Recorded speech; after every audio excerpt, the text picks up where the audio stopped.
Hello everyone, myself Bhoomi and you are watching my channel Bhoomi maths classes. इस video में मैं class 9 chapter 6 जो है लाइंस एंड एंगल्स वो कराने वाली हूँ। आई होप कि आपको मेरे एक्सप्लेनेशन जो है वो समझ आएंगे। If you like my work please do like share and subscribe my channel. तो स्टार्ट करते हैं। क्वेश्चन तो नहीं, पहले यहाँ इंट्रोडक्शन देख लेते हैं हम। Chapter number 6 and lines and angles. यहाँ पर हम क्या करते हैं, पहले बेसिक जो है हमारे पास बेसिक टर्म्स एंड डेफिनेशंस देख लेते हैं हम। यहाँ पर क्या है, एक्यूट एंगल, जो हमने पिछली क्लासेस में भी पढ़ा है। जो भी एंगल 90 से छोटा होता है उसको हम एक्यूट एंगल बोलते हैं। लाइक दिस, हमें पता है 90 का एंगल बिल्कुल स्ट्रेट होता है, इसे हम ऐसे रिप्रेजेंट करते हैं, राइट एंगल। लेकिन कोई भी एंगल जो है वो 90 से अगर छोटा होता है तो हम उसको एक्यूट एंगल बोलते हैं। लाइक ये ए ओ बी है तो सी ओ बी जो होगा वो एक्यूट एंगल होगा। ये जो एंगल होगा एक्यूट एंगल क्या होगा, सी ओ बी। तो इस तरह से एक्यूट एंगल हमें पता चल गया है। राइट एंगल हमें पता है 90 का होता है, उसको ऐसे रिप्रेजेंट करते हैं। फिर आता है ऑब्ट्यूज एंगल जो कि 90 से बड़ा होता है। जिस तरह से 90 का एंगल ये होता है,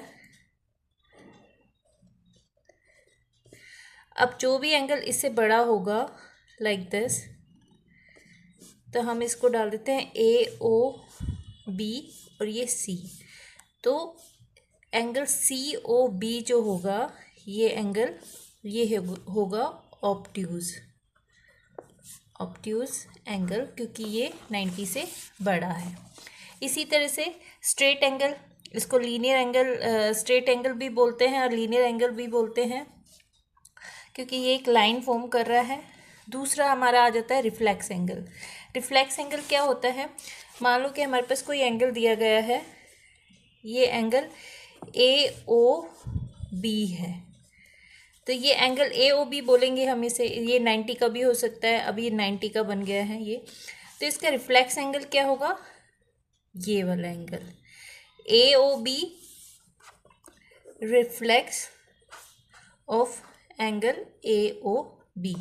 तो इस एंगल को हम रिफ्लेक्स बोलेंगे ए ओ बी का, क्योंकि ये एंगल ए ओ बी के अदर देन है।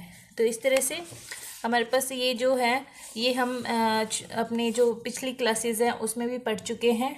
आई थिंक ये 3rd 4th से ही पढ़ाया जा रहा है। एक्यूट एंगल कौन सा होता है, राइट एंगल कौन सा होता है, ऑब्ट्यूज, स्ट्रेट एंगल और रिफ्लेक्स एंगल इन्होंने 180 से 360 डिग्री जो है वो बताया गया है।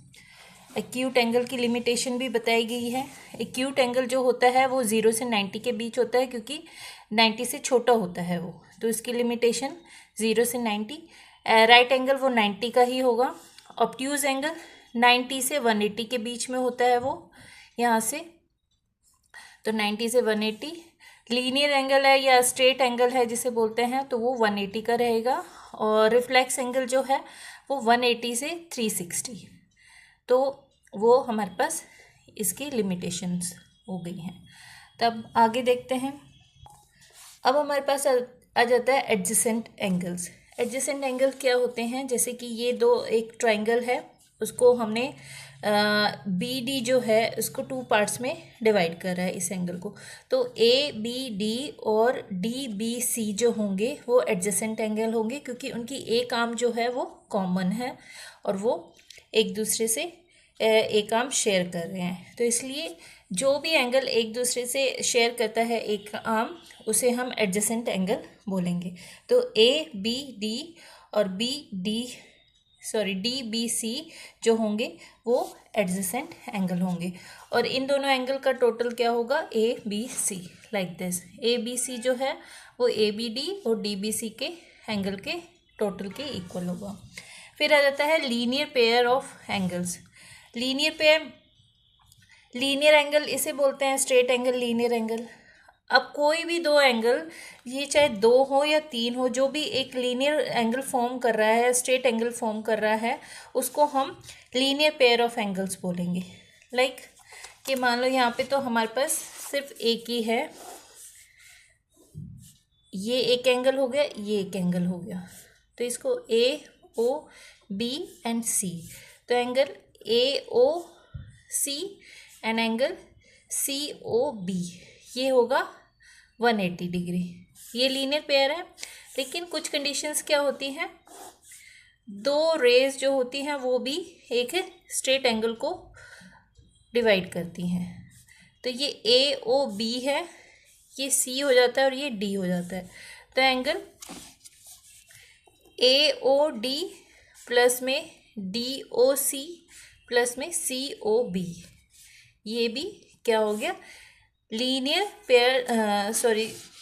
पेयर ऑफ एंगल्स, क्योंकि ये एक लीनियर जो है एंगल या स्ट्रेट एंगल है वो फॉर्म कर रहे हैं, इसलिए इन्हें हम बोलेंगे लीनियर पेयर ऑफ एंगल्स। अब इसी तरह से हमारे पास क्या आता है, वर्टिकली अपोजिट एंगल्स।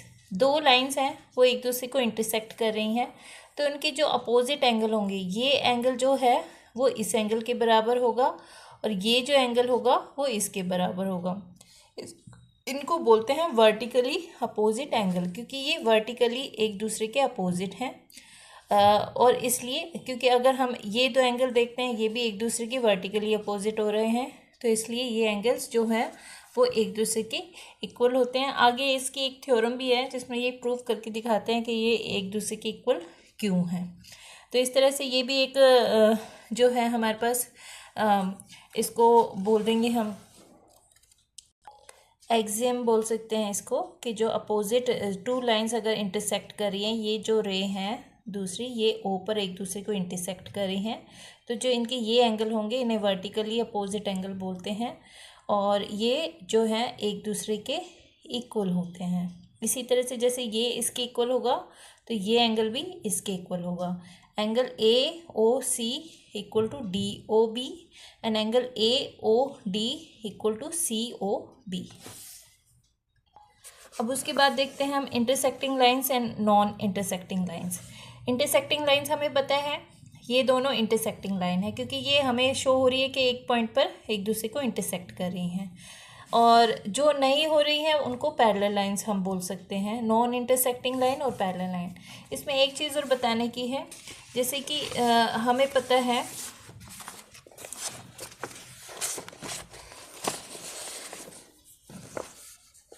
ये हो गई इंटरसेक्टिंग, ये हो गई पैरेलल, लेकिन कुछ लाइंस होती हैं वो इस तरह से भी रिप्रेजेंट होती हैं, तो ये कहीं ना कहीं आगे जाके एक दूसरे को इंटरसेक्ट कर रही हैं। अभी ये इंटरसेक्ट नहीं कर रही हैं, लेकिन आगे जाकर अगर ये मिलेंगी तो एक दूसरे को इंटरसेक्ट करेंगी। तो अगर कोई लाइन पैरेलल नहीं है तो वो इंटरसेक्टिंग ही होगी। जैसे कुछ पैरेलल लाइन तो हमें डायरेक्ट शो होती है कि वो कभी भी एक दूसरे को इंटरसेक्ट नहीं करेंगी, तो that's why they are called parallel line. लेकिन समटाइम्स क्या होती है, लाइंस इस वे में भी होती हैं, इस तरह से हो गई हैं। ये टू लाइंस हैं, ये आगे जाके एक दूसरे को इंटरसेक्ट करने वाली है, तो these two lines also called intersecting line. तो इस तरह की लाइन सिर्फ पैरेलल लाइन को पैरेलल लाइन बोलेंगे, अदरवाइज जो भी लाइंस होंगी फॉर्म हो रही होंगी वो इंटरसेक्टिंग लाइंस होंगी, चाहे वो हमें इंटरसेक्ट ना करती हुई दिखाई दे रही हों, लेकिन आगे जाके वो एक दूसरे को इंटरसेक्ट करेंगी। तो इसलिए सिर्फ पैरेलल लाइन ही पैरेलल्स होती हैं, बाकी कोई भी लाइंस हो वो इंटरसेक्टिंग लाइंस होंगी। तो इस तरह से हमारे पास कुछ ये टर्म्स थी जो हमने चैप्टर डिस्कस करने से पहले ही डिस्कस कर ली है, ताकि हमें चैप्टर्स जो है समझाने में थोड़ी आसानी होगी। तो यही था, बाकी तो हमारे पास पेयर्स ऑफ एंगल्स हो गए हैं, वो हम अभी डिस्कस किया है। ये जो पेयर होगा ये एडजेसेंट एंगल भी बोल सकते हैं इसको, क्योंकि दोनों एक आर्म जो है वो शेयर कर रहे हैं। दूसरा इसको हम बोल सकते हैं लीनियर पेयर ऑफ एंगल्स, क्योंकि ये एक लीनियर एंगल बना रहे हैं या स्ट्रेट एंगल बना रहे हैं। तो एक एक्सियम है इसमें इसी के ऊपर कि if a ray stand on a line then the sum of two adjacent angles so formed is 180। अगर एक रे है जो किसी लाइन पे फॉर्म हो रही है, ये एक लाइन है, इस पे कोई रे है इस तरह से, और ये जो है दो एंगल एडजेसेंट एंगल फॉर्म कर रही हैं, अगर इन दोनों का टोटल 180 होता है तो they are called linear pair of angles. इन्होंने इसको रिवर्स करके बोला है। नॉर्मली हम क्या बोलते हैं, कि जो एडजेसेंट एंगल्स होते हैं वो क्या होती है, सिर्फ हमारे पास एक कंडीशन होती है एडजेसेंट एंगल में कि उनकी एक आर्म जो है वो कॉमन होती है। दूसरा क्या है, अगर वो 180 का एंगल उनका टोटल जो है वो 180 फॉर्म कर रहा है तो these are called linear pair of angles. तो सिर्फ इस एग्जाम में यही बोला गया है कि इफ़ कि इन दोनों का टोटल 180 है तो they are called linear pair of angles. तो इस एक्सरसाइज में अभी हमने आज की वीडियो में इंट्रोडक्शन जो है वो डिस्कस किया है, कुछ टर्म्स जो हैं वो करे हैं। नेक्स्ट वीडियो में इसकी थ्योरम हम डिस्कस करेंगे, फिर उसके बाद हम क्वेश्चन स्टार्ट करेंगे। आई होप कि आपको मेरे जो एक्सप्लेनेशन है वो समझ आए होंगे। If you like my work please do like share and subscribe my channel. Thanks for watching.